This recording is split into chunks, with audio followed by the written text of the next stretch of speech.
Ecem yali dost tapmadım adamlar. Barlı vaqtın aş tuğlundan dadarlar. Yoksul vaqtın adın tutun tapılmaz. Sataşta da dost men diyen nadanlar. Ecem yali dost tapmadım adamlar. Göz yumdum kän edip bakıylarıma, käte melul gellim yakınlarıma, duştum da insanlan sakıylarına.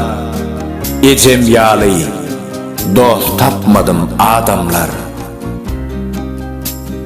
Toy tomoşa gidenimde men nadan, diyerdi yamandan daş durgun sadam. Sonra yollarıma göz dikip yadan. Ecem yali dost tapmadım adamlar.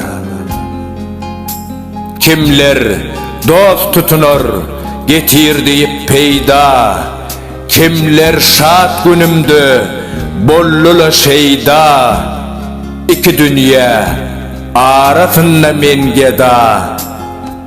Ecem yali dost tapmadım adamlar.